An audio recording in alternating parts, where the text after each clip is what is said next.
Like most couples, we had a massive to-do list.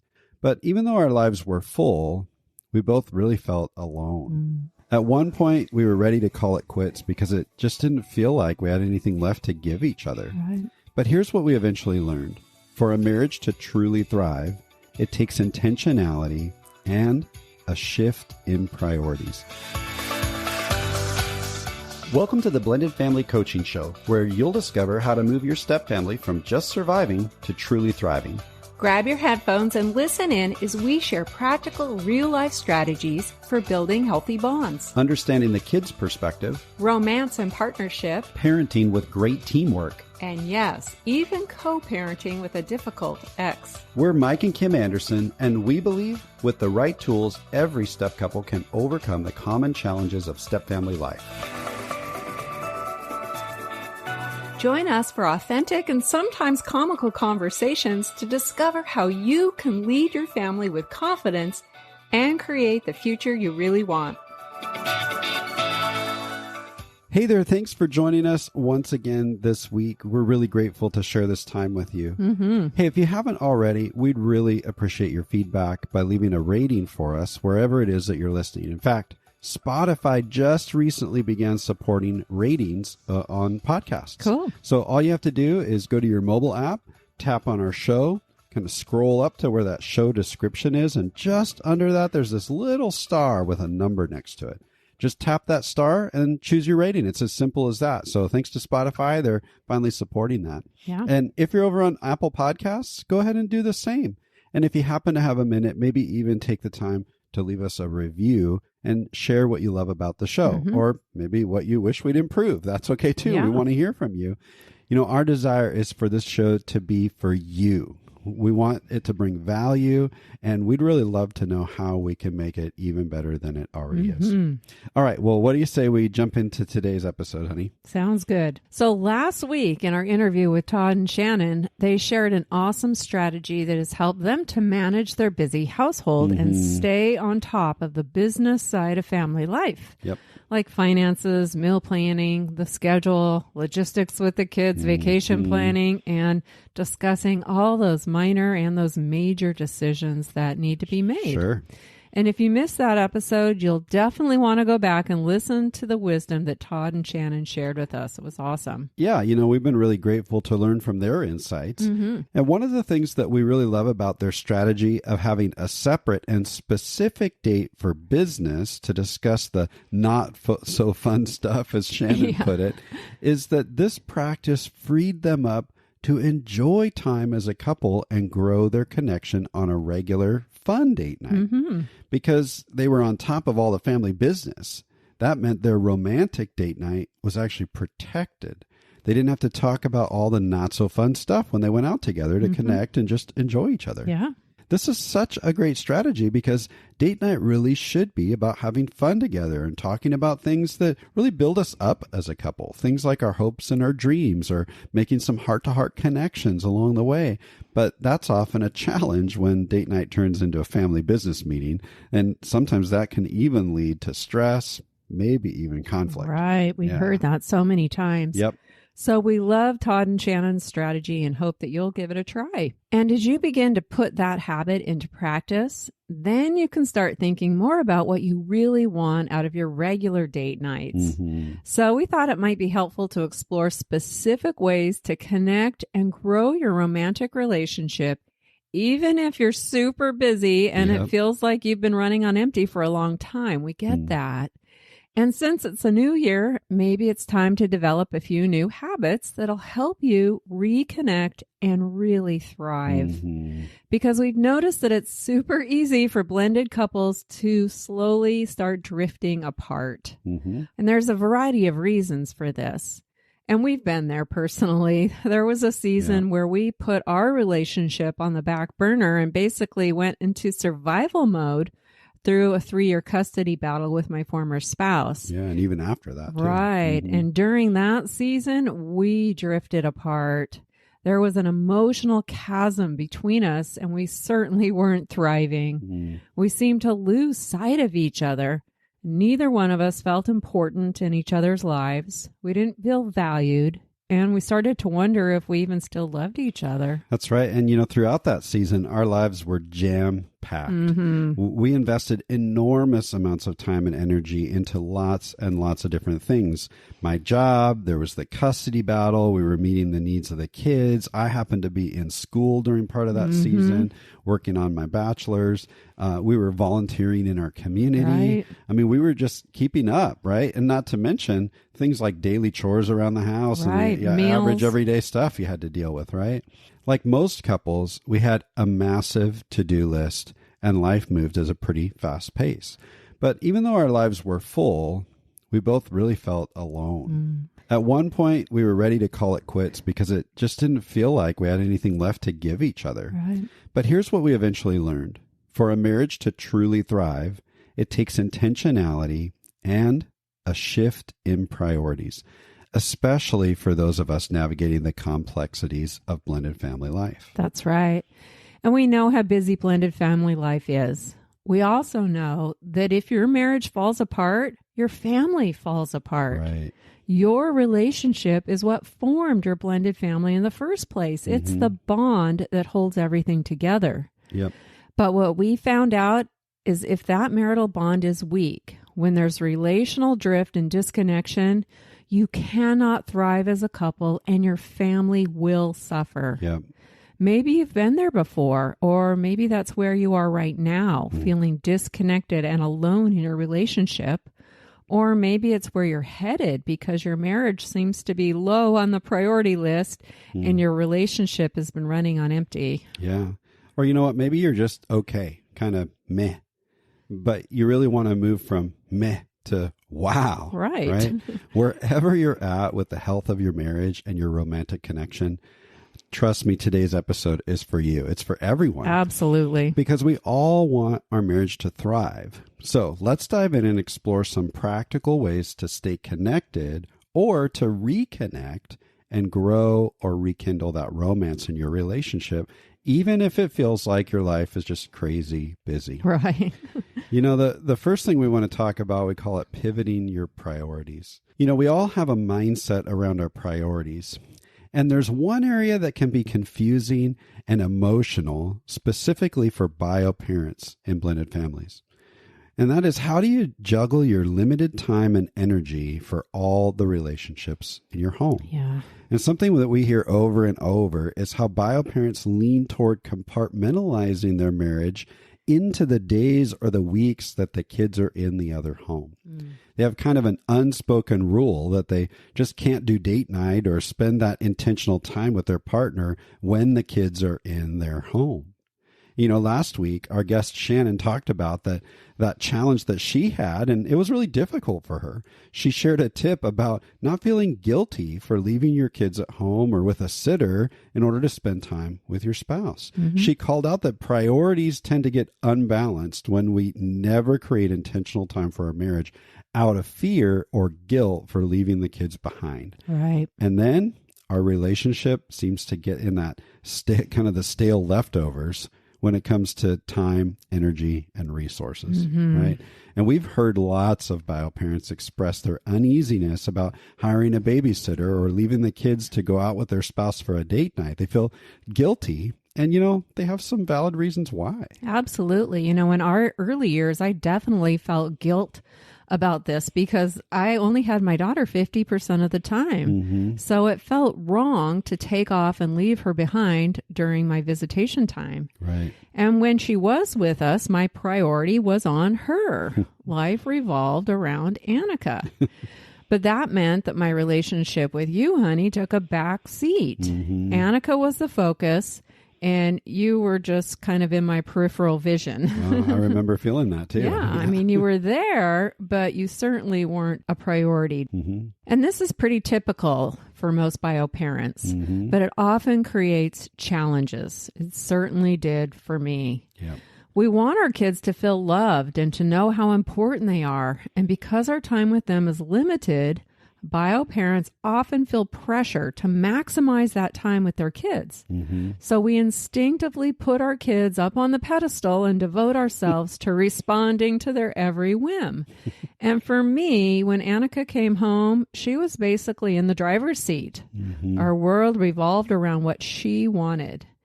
And although this felt like it was the right thing to do, it meant that Mike was left in the dust a lot of the time. And our connection, it suffered because of that. It really did. For sure, yeah. And that's a painful place for a step-parent to be, to feel deprioritized or unimportant in those moments. And sometimes you can just feel it happening. Like all of a sudden, I'm kind of chopped liver, right? Yeah. And, it created some conflict in our marriage. It did. There was a lot of disagreement when it came to making decisions around how our time and our resources were going to be spent when Annika was with us for her visitation at our home. And I got stuck as that stranded stranger. And honey, I'm sure that over those times you felt like the trapped teammate as well. And, thankfully, when you had a few important mindset shifts around this whole competing of priorities that you were feeling, you realized that putting Annika on a pedestal and being overly focused on her really wasn't healthy for anyone, not just our relationship, but even especially for Annika herself. Yeah, that's absolutely true. There were some necessary pivots I made along the way in my awareness around priorities. First, I realized that allowing the majority of my decisions to revolve around what Annika wanted really wasn't good for her healthy development. I was raising her to feel entitled when I overly focused on her and constantly appeased her. Yeah. For me, this was tied to guilt and fear, which isn't a healthy place to parent from.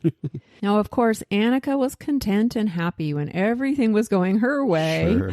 But that isn't real life, inside or outside the context of a family. Kids need to learn how to consider the needs of others, and most kids aren't naturally wired to do this. Right. Most likely, kids will love being put on the pedestal and catered to. But as a parent, I realized I was doing Annika a disservice by elevating her above everyone else. And what I learned is that it's okay for our kids to learn to accept the word no from us. They need to learn to experience a little disappointment and learn the value of sacrificing for others.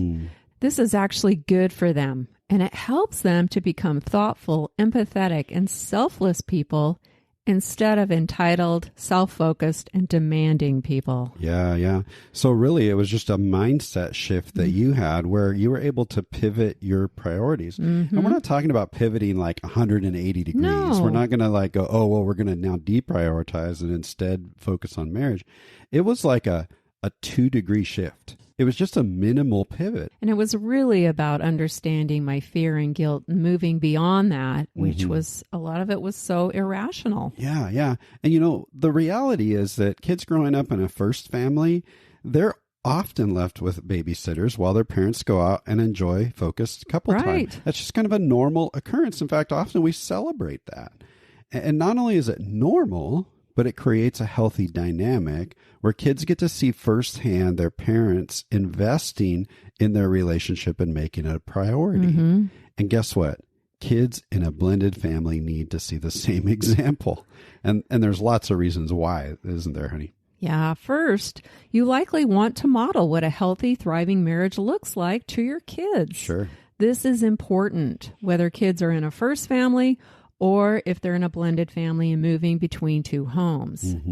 And this was actually really important for me because my daughter didn't get to witness that kind of investment between me and her dad. And there are some kids who are exposed to a lot of toxic interactions between their parents and some unhealthy relational patterns.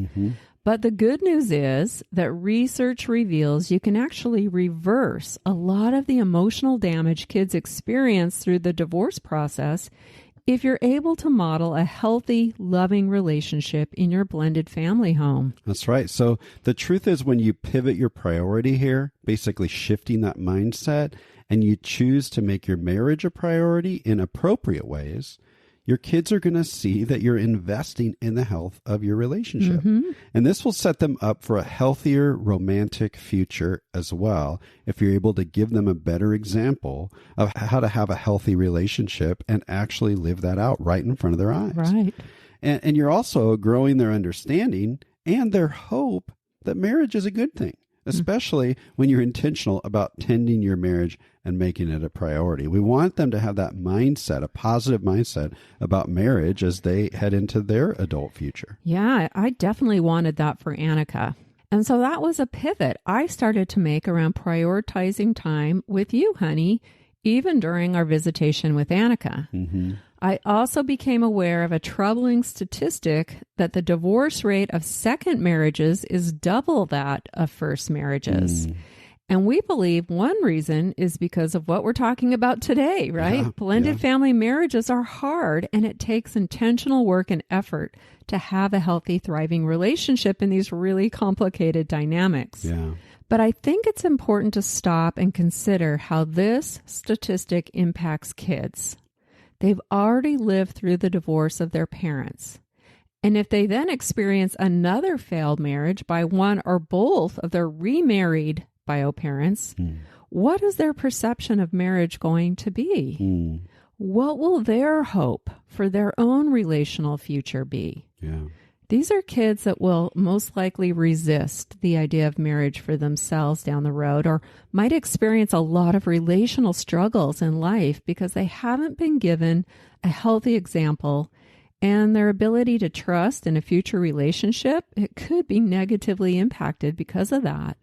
So the stakes are pretty high here. At least they were for us. And, you know, if their relational future means they don't get married someday, that's fine. We're not saying everybody has to have marriage in their future, but we want them to be able to make that from a healthy mindset, not from, man, my parents were miserable, so I'm not, there's no way I'm doing that. You want them to have choices. That's not a healthy choice for them, right? We want them to be really healthy in their thought process. And also, don't get us wrong here. We're not saying that you deprioritize your kids or your relationship with them in any way, or that you should just leave them with a babysitter during every single visitation.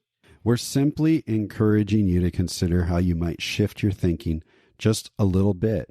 And you want to move beyond any kind of guilt or fear so that you can pivot your priority just a bit more toward your marriage for the benefit of everyone, including your kids. Absolutely. And you know, this is going to look different for every couple. You might not have the capacity to do 2 date nights a week like Todd and Shannon did, that family business date and then a romantic date. But we encourage you to get creative and just do what you can. You know, maybe you do decide to leave the kids with a babysitter just once a month or even once a quarter. Because, you know, we're talking about our story where we had Annika 50% of the time for the majority of our marriage. But other couples, they only get maybe every other weekend with a child. So certainly not every other weekend are you going to go out on a date. But once a quarter shows that child, hey, we're making an investment in that. So you've got to just be realistic about your situation. Do what you can, and that's great. And, you know, it's okay to just start slow as you take some appropriate steps toward making your marriage a priority and modeling those healthy dynamics to your kids.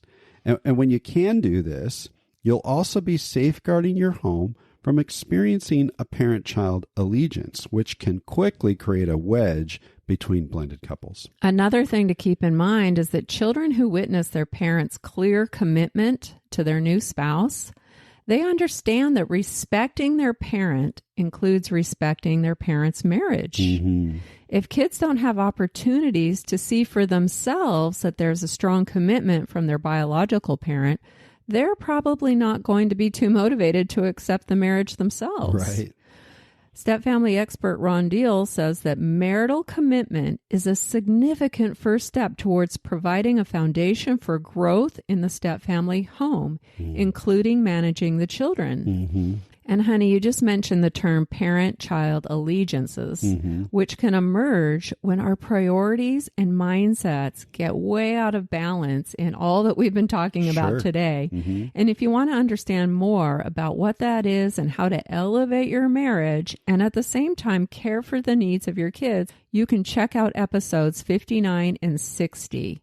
There is a way to free yourself from being the trapped teammate stuck in the middle and to pivot your priorities without feeling guilty. Yeah. You know, if I can do it, so can you, believe me. Yeah, you know, and if you related to my piece of the story and maybe you feel that stranded stranger as a step parent who's maybe being deprioritized, you might want to listen to episodes 61 and 62, which will help you to partner well with your spouse and stay united as you work to pivot the priorities in your home and create a little bit more couple time together. So your first principle to creating more connection and romance in your marriage is to take healthy steps around prioritizing your time, energy, and resources.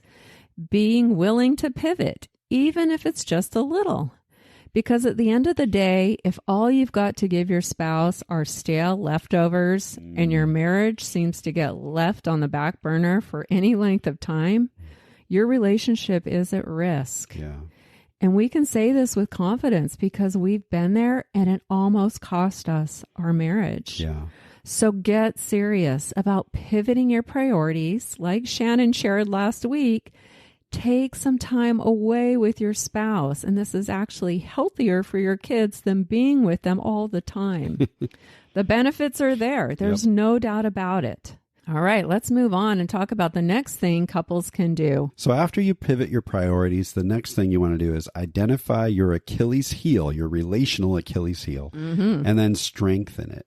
You know, an Achilles heel, it's a weakness that seems small, but makes somebody or something fatally vulnerable. That's the description. That's right. When it comes to marriage, we're all on a learning curve. We're learning about each other's personalities and perspectives and preferences. We're learning about each other's pasts and emotional triggers. We're learning about each other's communication styles. And we're discovering each other's not so healthy habits as well. And the truth is, there's always room for growth in relationships. We all have at least one or two Achilles heels that often create relational dysfunction, and they can hinder our romantic connection. Yeah. And when we ignore those areas where there's weaknesses, even when they seem so small, our relationship might be at risk, maybe even fatally vulnerable. These weak areas of our relationship are where we tend to get hung up. When we experience conflict or where we're at a loss around how to move forward, maybe we feel stuck or disconnected or frustrated, lonely, disillusioned, even hopeless. I don't know. Anybody ever felt those in their marriage? Yeah. Throughout our almost 21 years of marriage, we've faced our fair share of Achilles heel, and they really wreaked havoc in our relationship. Absolutely. And what we've discovered is that these areas of weaknesses don't usually get restored to health or resolved on their own. In fact, they tend to grow, and our painful reality gets worse if we aren't intentional about identifying our weaknesses and then working together to strengthen our relationship. Right.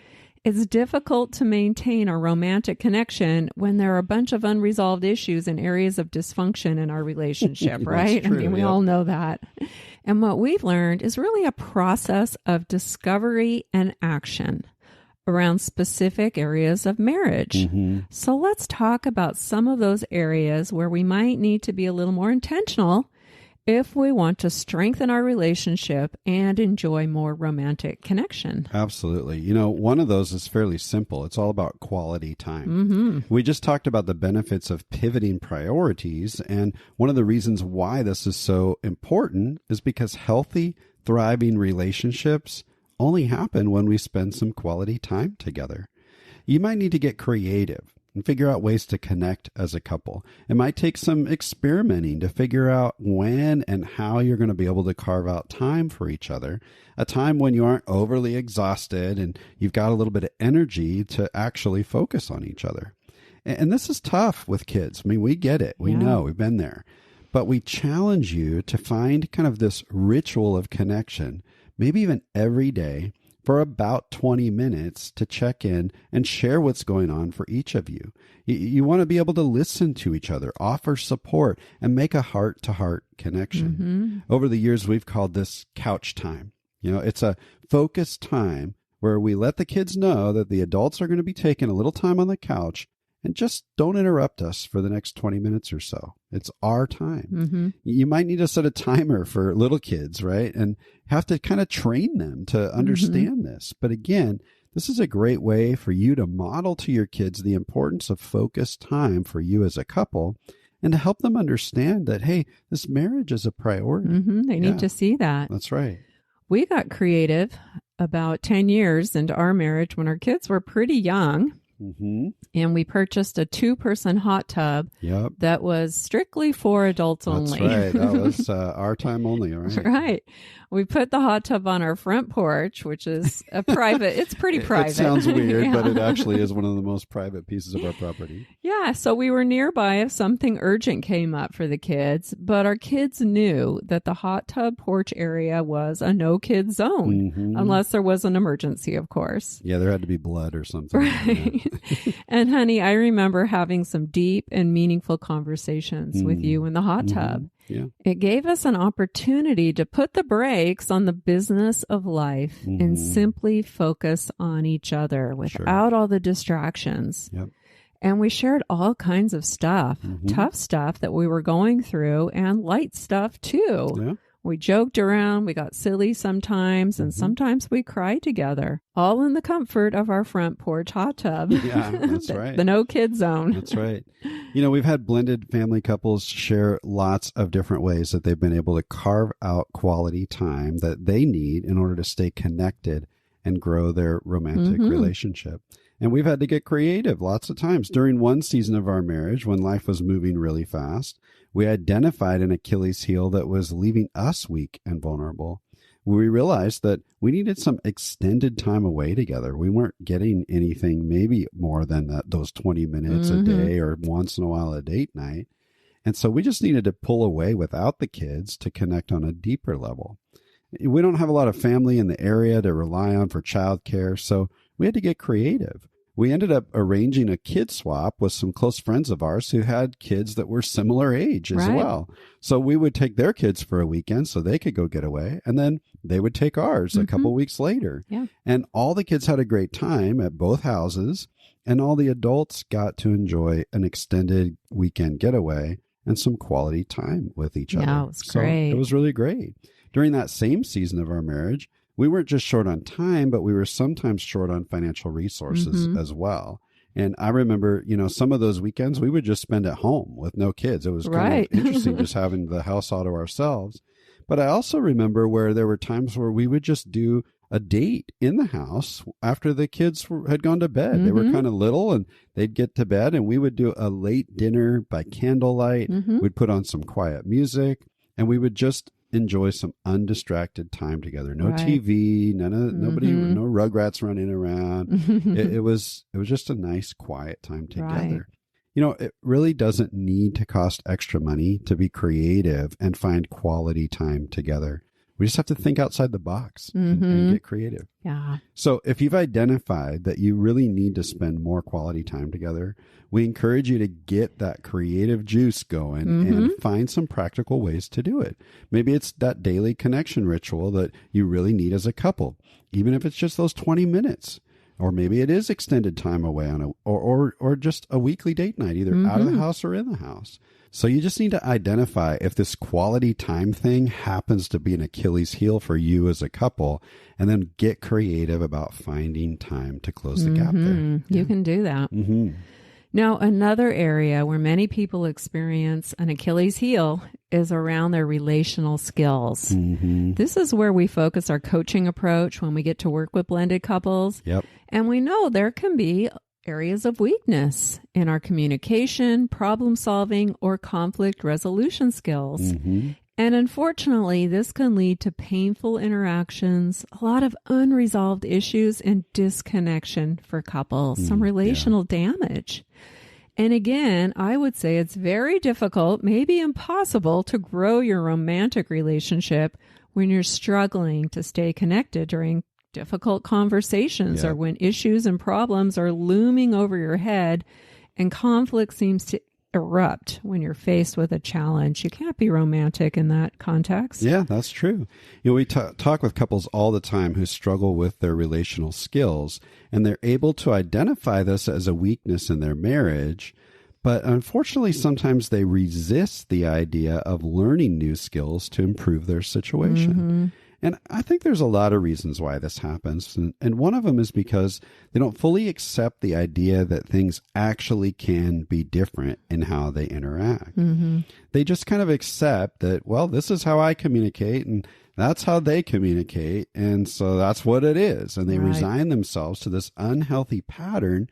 And they kind of choose to stay stuck, repeating the same old argument over and over again. Right. And you know what? I got to say, we get it. We've had those moments in our marriage where we felt hopeless.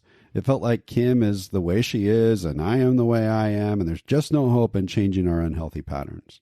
And when we're stuck there, it's kind of sad because we can't seem to see beyond our dysfunction and we get robbed of the possibilities. Right. You know, you can't see this new vision around how you can relate better if you're just stuck in this.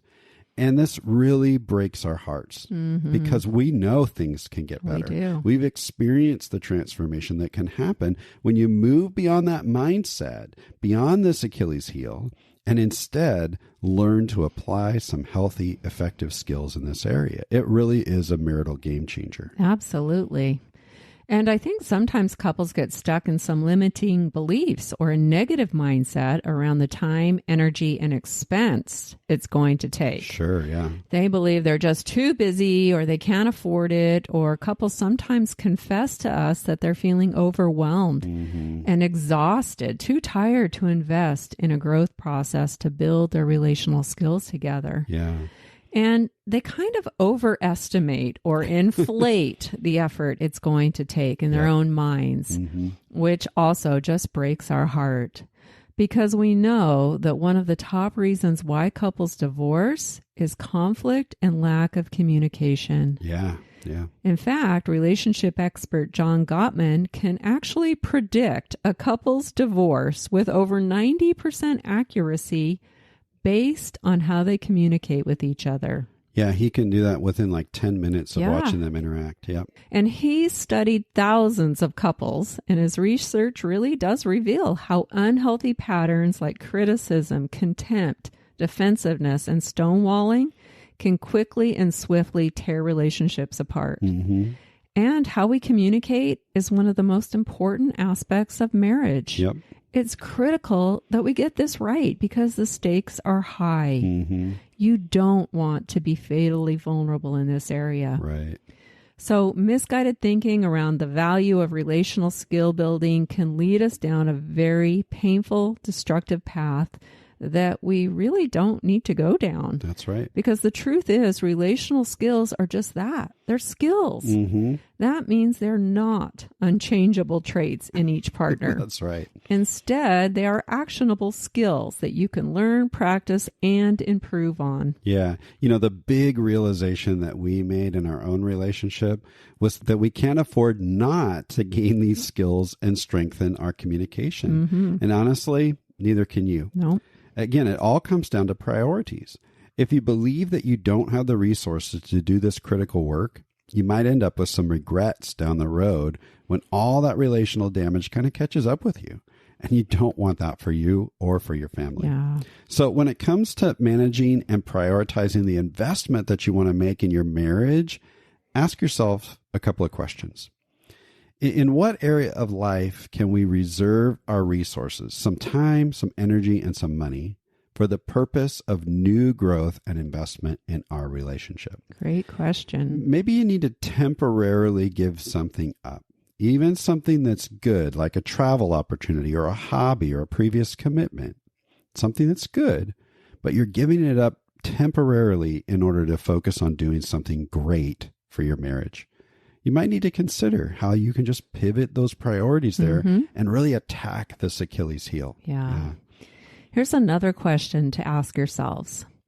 If we don't invest in learning the relational skills we need, what will the consequences be? We encourage you to play the story out. You know, I've come to realize that one of the reasons my former spouse and I divorced was because over the years we'd swept so many issues under the rug because we didn't know how to communicate and work through things. And eventually there was this enormous mountain of dysfunction and painful issues under our rug that had just accumulated. That was one big lump. Yeah, all the stuff we'd avoided but never really went away, right? And it was just so much that we weren't capable of getting past it all. And that's right. It ended up in divorce. That's right. You know, we want to challenge you to play out your current story. Think about all the time and the energy you consume when there is conflict between you. We used to fight for days. We'd say things and do awful things to each other that we both ended up really regretting. And when I think about all the time and the energy that we wasted, I think it's just so silly of us to resist investing that time and energy into learning new skills. Right. We did that for a long time. We did. We could have enjoyed those years we wasted rather than just gritting it out through some really miserable seasons. And once we learned to communicate, we actually saved a ton of time and energy. We didn't feel so overwhelmed or tired. I mean, we still have disagreements. We still have problems to solve in our marriage and in our family. But, you know, on this side of the equation now, we don't get stuck in conflict. And now things that used to take us days to recover from take us maybe an hour or even less sometimes because we have the skills to communicate and work through things effectively. And notice, we didn't change our personalities through any of that. The core of who we are as individuals is still intact, but we learned new skills. Right. That's all it was learning new skills and then actually practicing them. And now we don't have to create more relational damage with each other like we used to. Right. We don't have to go back and apologize for all the awful things we said and we did yesterday. Now we can live virtually regret-free. It's great. We don't have time and energy that we're wasting on that anymore, all because we chose to invest and restore some health to this whole Achilles heel we had of lacking relational skills. Right. Yeah. And I'm just going to be a bit blunt here. Oh, is that right? Because if you believe you can't afford to get the help you need to grow and develop your relational skills, play the story out, because divorce is really expensive. Oh, yeah. And like Mike said, you can't afford not to invest in your marriage. That's right. So if you've identified an Achilles heel around how you communicate, solve problems, and resolve conflict, we encourage you to ask yourselves those two questions. In what area of life can you reserve your resources, some time, energy, and money for the purpose of new growth and investment in your relationship? And then the second question, if you don't invest in learning the relational skills you need, what will the consequences be? Play out the story and consider the cost of leaving yourselves fatally vulnerable in this area. Okay, let's touch on one last Achilles heel where we can sometimes get hijacked in our romance and our connection. And we want to invest in our passion, our intimacy, and our commitment. Okay. So marriage experts Les and Leslie Parrott wrote a book called Saving Your Second Marriage Before It Starts. And in there, they say every successful marriage is the result of two people working diligently and skillfully, we just talked about skills, to cultivate their love. When they combine passion, intimacy, and commitment, they're able to grow a flourishing, healthy marriage. I love that. And we believe this concept is so important, building and maintaining what the Parrots call consummate love, which is equal parts passion, intimacy, and commitment in marriage. And this is why we did a whole episode last February for Valentine's Day called Cultivating More Passion, Intimacy, and Commitment in Your Marriage. And the episode was based on the Parrots' book. Wow, that was almost a year ago. So for today, we're not going to go into all the details, but if you haven't listened to that episode, we highly recommend you go back and do that. And if you have listened to that episode, maybe you want to go back and listen again as a refresher. And as you listen, consider where you might have an Achilles heel in your marriage around these specific and important areas of marriage. That's right. Passion, which is both sensual and sexual and is driven by desire and physical attraction. That's one of them. Mm-hmm. And this one comes easily and naturally in the beginning of most every relationship. Mm-hmm. But often the excitement of passion is one of the first things that starts to wane. Right. And it's simply unrealistic to expect that this level of attraction and passion will continue as the relationship matures. Mm-hmm. And this is when we might start to experience some dissatisfaction or feelings of disconnection with our partner when the passion dwindles and it seems that all we have left is kind of the business of family life. Yeah. And this is also an area that can be really challenging when it dwindles faster for one than it does for the other. Mm-hmm. That can create some real Right. challenges. And that was a big challenge for us for several different Mm-hmm. reasons, not just that one. And because blended couples are coming into their relationship with some broken romantic history with a former spouse, we believe this area of passion can really become an Achilles heel for many of us. Mm-hmm. And so this is a topic that we're going to tackle throughout the whole month of February. The month of love, Mm-hmm. right? The whole Woohoo. Valentine's Day. So we want you to stay tuned for more on this whole topic of sex and passion in just a few short weeks. Right. We may actually have to click the little explicit button on our podcast. We've never had to do that before. Yeah. And then the second part that the parrots talk a lot about is intimacy, Mm-hmm. which might seem like the same thing as passion, very but different. that's not the case. Genuine intimacy is really about being known and understood. Mm-hmm. It fills our heart's deepest longings for closeness and acceptance, and it's based on friendship. Yeah. In his book, Finding the Love of Your Life, Neil Clark Warren identifies that lack of intimacy is the number one enemy of marriage. Mm. He goes on to say that without intimacy, a couple will be isolated and alone even while living under the same roof. That's right. We've experienced that before, for sure. We have. We have. And the third thing that the parrots identify is commitment. It's an essential element. Mm-hmm. And here's what they say about commitment. Commitment creates a small island of certainty in the swirling waters of uncertainty. Man, I love that picture. Like it's an island of solace in the midst of a lot of uncertainty, and we all have a lot of uncertainty. They go on to say, as the mooring of marriage, commitment secures love for our partner when passions burn low and when turbulent times and fierce impulses overtake us. Commitment, it's kind of that mortar that holds the stones of marriage in place. So take some time to identify if there might be an Achilles heel in your relationship around passion, intimacy, or commitment.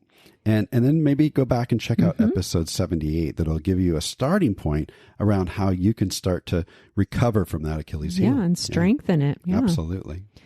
Okay, so first you'll want to pivot your priorities. Mm-hmm. Next, identify your Achilles heel and decide to gain some new strength, Yep. possibly around spending quality time to connect or growing your relational skills, or maybe around your levels of passion, intimacy, and commitment. Yeah. Or maybe you've identified an Achilles heel or an area of growth that we didn't talk about today, and that's great. For sure. Yeah. There's all kinds of them. But we've got one last tip around how to stay connected and rekindle your romance, and that's to rediscover why you fell in love. Oh, that's so sweet. We mentioned earlier how our relationships can take a back seat to all the other responsibilities that we've got going on in busy family life. It's just so easy to lose sight of our romantic connection and then kind of drift apart. Now, we've heard couples share that they know they love each other, but they don't feel loved by their partner, or they don't feel very loving toward their partner. They're so stressed and focused on everything else. They kind of forgot why they fell in love in the first place and got together. Right. Yeah, it's a hard place to be. We've been there too. Yeah, we shared about the tough season we went through about 10 years in when our marriage felt really disconnected and we almost gave up. And honey, during that season of our marriage, I didn't have a lot of warm and fuzzy feelings towards you. No, really? No. In fact, I really didn't like being around you. And I questioned how it was that I even fell in love with you in the first place. Yeah, who's this guy? Yeah. For sure. But because I was committed and I didn't want to lose our family, I decided to do some emotional backtracking. I purposely spent some time going back and remembering what it was like in the beginning of our relationship. And then I actually made a list of all the things about you that originally attracted me to you and made me fall in love with you. Nice. It was my haircut, right? Right. No, it was some character traits that I appreciated about you and things like that. And you know what? I was surprised at how many things I remembered and I was able to write down. It was actually a pretty good sized list. And then I mentally set aside all of the painful issues that we were currently going through. Yeah. And I focused on my list. I took each item, all those things that I admired about you in the beginning, and I just asked myself to look for specific examples of those things about you that are still present. So even in the midst of our turmoil, you're saying, wait, are these character traits still true about Are they Mike? still there? Yeah. Right. So I kind of forced myself to be honest with myself, right? Right. You were challenging your self-talk. I was. One of the things on my list that originally attracted me to you, honey, was your integrity and your honesty. And I could pretty easily identify how you were still a man of high integrity, even in our current situation, and that you were still very honest with me. And as I went through each item and identified how these things were still present, I started to build some renewed appreciation for you. It grew some of those warm and fuzzy feelings again. So even though things between us were still pretty bad, I was thankful that I didn't have to worry about you being dishonest, and I could still trust that you'd follow through with what you said you would. You were consistent and steady in those characteristics that I've always loved about you. They were still there. Yeah. Now, you still had an anger problem at that time, and that was really scary and difficult for me. Right. But in the midst of it, I was able to see many of your positive characteristics, those things that made me feel safe and helped me to remember why I fell in love with you. Yeah, that's really good to hear. It's good to know that some of those things didn't disappear while we were going through that challenge. I know sometimes we think, oh, you're not the person I married. Well, you know, when things are rough, it's hard to be that person sometimes. That's right. Yeah. And that brings me to my next point. There were some things on my list that I didn't see any evidence of. Yeah, I can imagine. During that really painful season. Yeah. Here's an example. On my list, one of the things that made me fall in love with you was your silly and fun personality and how you could always make me laugh. Also on my list was how patient and gentle you were. And you know what? I hadn't seen those qualities in a really long time. I can imagine in that season, yeah. But instead of getting upset or grieving the loss of those things I loved about you, I decided to get curious. I honestly asked myself about the temperature of our relationship and if there was a possibility that the coldness and neglect of our marriage was contributing to the loss of those characteristics that I loved about you in the beginning. And if so, was there a possibility that those things really weren't gone? Maybe they were hidden by the temperature, right, as opposed to just being gone altogether. So I had to struggle with that. I had to consider if the temperature of our relationship and the toxic environment that we kind of created, maybe that was at the root of this loss. I mean, when I put myself in your shoes, honey, I had to admit that I certainly wouldn't have the ability to be fun and silly in our circumstances, right? Things were ugly. Yeah.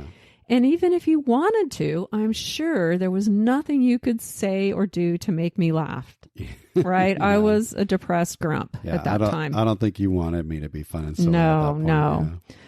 And when it came to being patient and gentle, I could also understand why it would be hard, maybe even impossible for you to respond with gentleness and patience when you were hurting and feeling like that stranded stranger in our family. Right. And again, I had to get honest and consider if maybe you still had all of these wonderful characteristics that I fell in love with.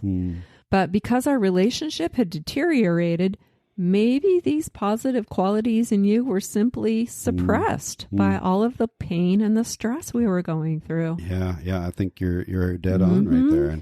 And I think when couples are feeling stuck in a tough season like that, it's natural to feel dissatisfied and to start to look at our partner and ask, what have you done for me lately? Right. We get a bit self-focused. And in our frustration, we often start to believe the worst in our partner and kind of get a bit of selective memory loss going around the best parts of our spouse, right?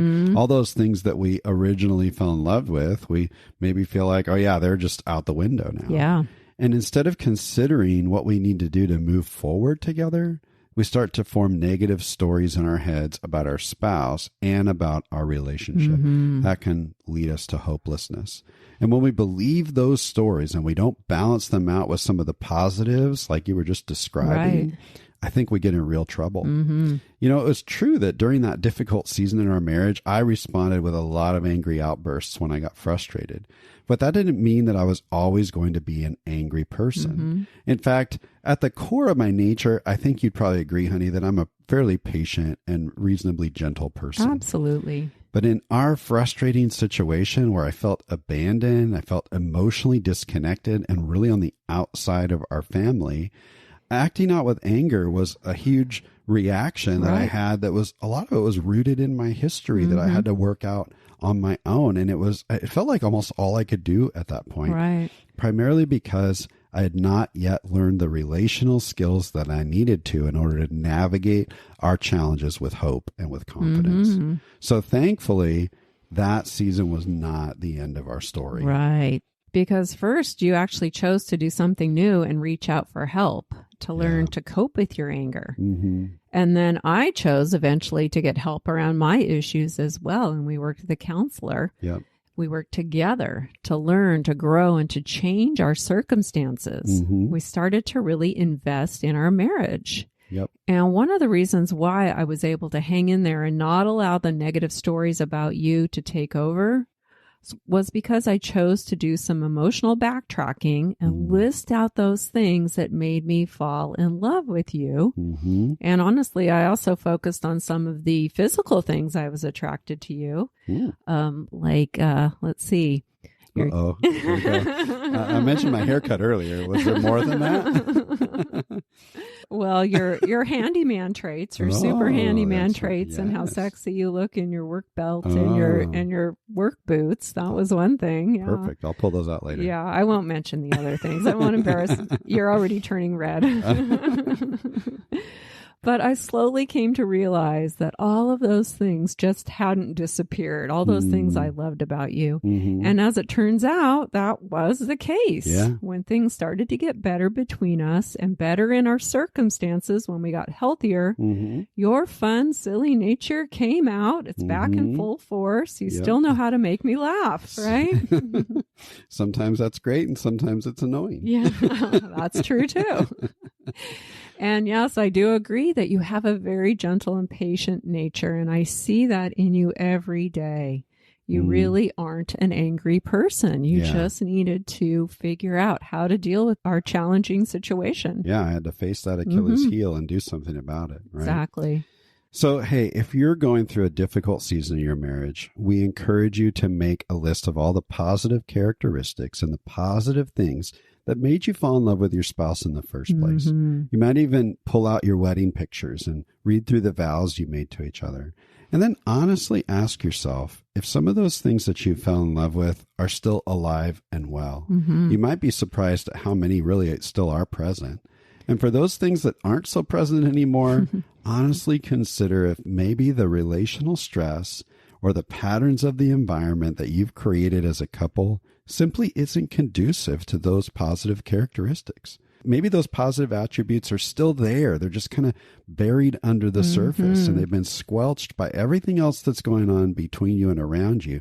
But if you could resolve that, maybe they could re-emerge if things just got a little bit better. Be open to the possibility. That's right. So check the stories in your head and be careful about what you believe about your partner. I truly believe that had I held on to those negative stories about you, honey, we might not still be married. Yeah, I agree. but it took some intentional effort and honest reflection to move away from the negative and open myself up to the fact that good things were possible for us in the future. Yes. I knew it would take work to get there, and there were no guarantees, but I'm thankful I didn't allow my negative stories to dictate the possibilities for us. That's right.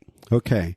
So we've shared a few ways for you to connect more and rekindle your romance, right? So last week, Todd and Shannon talked to us about getting all the business of family life on this special, not so fun date night, as Shannon would put it. But now we want to say, okay, well, what do we do with our romantic time? And if we're being challenged in our romance, well, here's a few things that we've got to do. We've got to pivot those priorities and make time to intentionally connect on a daily basis, or for regular romantic date nights, or even for some extended time away if we can. And we're going to get creative and make that marriage a priority. This is so important if you want to blend your family successfully. Right. Yeah. Next, you're going to identify your Achilles heel and strengthen it. That's right. Decide where you need to grow and focus most. Maybe there are some new relational skills that you'd like to develop, or possibly increase the passion, intimacy, or commitment in your marriage. Or all of the above. Or maybe you've identified some other area where growth is needed. Yeah. Choose to get intentional around strengthening your Achilles heel. We've all got Achilles heels, and the more you're able to work together to strengthen that area, the healthier your relationship is going to be, and the more romance you'll be able to experience. That's right. And last but not least, we want to rediscover why we fell in love in the first place. That's right. Do some emotional backtracking. Even if you aren't in crisis like we were, choose to focus on your spouse's positive characteristics and what you appreciate and love about them. Hold on to the warm and fuzzies. Don't let them go. The warm and fuzzies. Yes. That's right. And don't allow the negative stories in your head to distract you from the truth about your partner. We know how challenging all of this can be to do all of these things. Right. They may sound really simple, but it actually takes a lot of work to make a relationship work, right? And we're here to help if you'd like to schedule a free coaching call with us and talk about your unique challenges and some possible next steps. And if something we shared today really resonated with you and you'd like to go a bit deeper, head over to the show notes, because we put links to other episodes that can help you to continue to grow and move forward. So check that out. Yep. And if you have no idea what we were talking about when we mentioned the stranded stranger and trapped teammate, there's an episode in the show notes you'll definitely want to listen to, because that dynamic is an Achilles heel for every blended couple we've ever worked with. Yeah, totally. Now, one thing we didn't talk about today, but was definitely something that hindered our romantic relationship and really was an Achilles heel for many years in our relationship. Yeah, it was. And that's this huge topic of parenting, specifically decisions around discipline, expectations, corrections, boundaries, all that stuff with parenting kids and stepkids and dealing with some of their behaviors. Right. The complexities of parenting in a blended family, it's probably the number one reason why people reach out to us for help. And often they're in crisis because they've made some easy, unintentional wrong turns in their parenting approach, just when it comes to discipline. Right. And now they're experiencing a lot of pain, confusion, conflict, and disconnection in their relationship because of it. So next week, we're going to talk about parenting. And we're going to have some valuable insights as well as an excellent resource to help you strengthen your parenting partnership. And ultimately, this is going to help pave the way for your romantic connection to grow as well. Absolutely. But for now, it's going to make this episode a wrap. Until next time.